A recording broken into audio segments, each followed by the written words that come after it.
Hey, it's your old pal Lucid Stew again with another look at Dreams for PS4. This time I'm going to be talking about the latest features and tools revealed at GDC this year. We'll do this in chronological order. Let's start off with a fog gadget. This is similar to a lot of other tools we've looked at so far. There are 3 pages of variables. The first page has 6 that we can change. So like many of the gadgets we've seen so far, the level of adjustability is high, and those tabs on both sides mean that can happen in the editor or in real time. Even though it isn't dissimilar, I wanted to show this spotlight because you get a good idea how easy it is to adjust and how simple setting up lighting in Dreams is going to be. And again, an important consideration is that every option on that menu, aside from light type, can be changed or read in real time.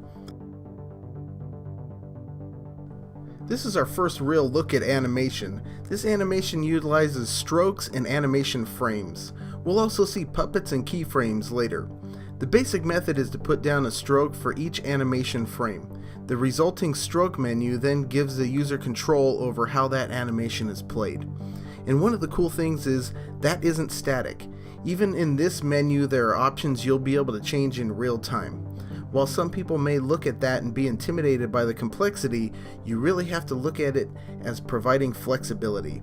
Many users won't delve into these aspects or need to, but it's there if you want to adjust it, which seems to conform to Media Molecule's general philosophy. We also finally get to see cameras, and they don't disappoint. Cameras have some great options like depth of field, and like most things in Dreams, you'll be able to adjust and adapt logic to them in real time. If you combine these options with the action recorder or a timeline, you're going to be able to pull off some pretty cool camera sequences. Since this stream was largely about puppeteering, let's change gears a bit and focus less on logic for a moment. This is a look at a cutscene controlled by the player in real time. In this way, creators will be able to make fully acted sequences with custom animation without ever touching logic. This focus on taking the programming out of logic and replacing it with your mind in real time will be the true power of Dreams for many users. It's so carefully crafted that the character's mouth can even react to the creator speaking into their mic.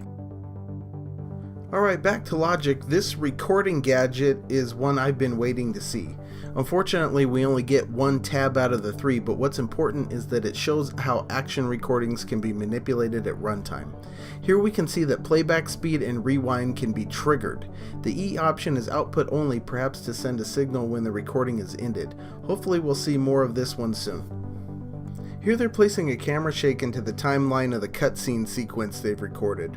It looks like you can use this without timeline, so it's interesting to note that most things in Dreams can be done more than one way. Camera shake has 2 levels of adjustment. When in a timeline, it will run without any other need for logic. I'm seeing a theme here. As I said earlier, this stream really focused on animation. We're going to close this video out with a sequence where animation and logic merge, and we finally get to see keyframes in action. We're looking at a puppet menu. This is going to be a key factor in creating characters and animation.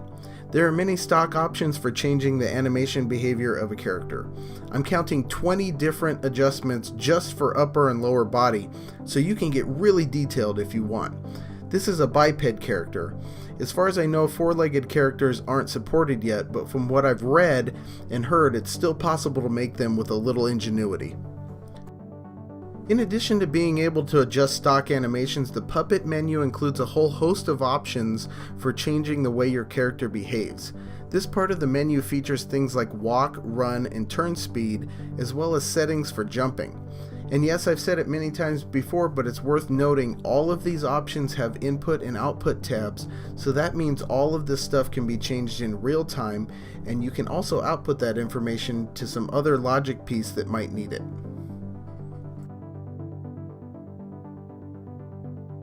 And now we arrive at keyframes. If you've ever worked with animation, you know how important keyframes are. A keyframe is a set state. When you bring a collection of keyframes together, the engine you're using can then interpolate between those states to provide a smooth transition. Media Molecule has not shown this yet, but keyframes have potential to be useful in a whole range of interpolation uses, so we'll have to see if maybe we can get some answers in the upcoming logic stream. But as far as animation goes, you can see how easy this is going to be. Place your keyframe, start recording, and drag the parts of your character to the desired state. In this sequence, they've created a keyframe for a waving animation. Here they're hooking that keyframe up to a button press. Press the button and the engine interpolates from the default position to the wave and back. Once you have your keyframe set, you can then go into its menu and adjust a whole range of settings. It's difficult to stress just how powerful this is. Back in the Project Spark days, it was murder to do custom animations. Just getting a character to sit down was like pulling teeth.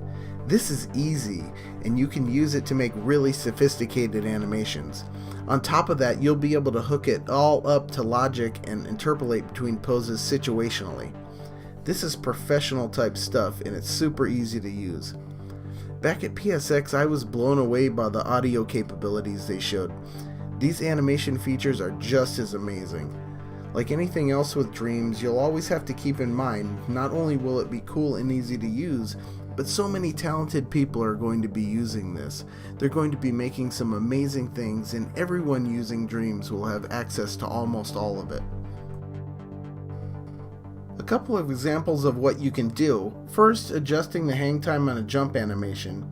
You'll notice the jump animation is a sequence of 3 keyframes: jump, hang, and landing, and that sequence is controlled by a microchip. The gravity in the hang portion has been lowered in the puppet, and if you look carefully, you can see that variable interpolating during the jump. Secondly, an example of how easy it is to make different character types and adjust the stock animation settings to them. In this case, they're making a long-limbed and necked alien type character by doing nothing more than stretching out the arms and neck, and it works right away and looks good.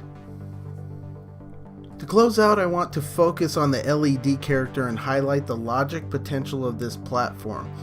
What we see here is potentially quite sophisticated. The character sucks up the basketball, the trunk is swollen to indicate that the basketball is inside the character. The character then shoots the basketball out of its trunk. If the character can do this with any object, that's not a simple process. First, you need logic to capture the ball, then you need to inventory it, then you need to emit an object, but it specifically needs to be the object that was captured, which means you also need a way to identify the object when you inventory it. That's a pretty complicated sequence, and here is a strong indicator that Dreams can pull that off. I'm looking forward to the upcoming logic stream for more indications of just what Dreams can do. That's all for now. See you next time.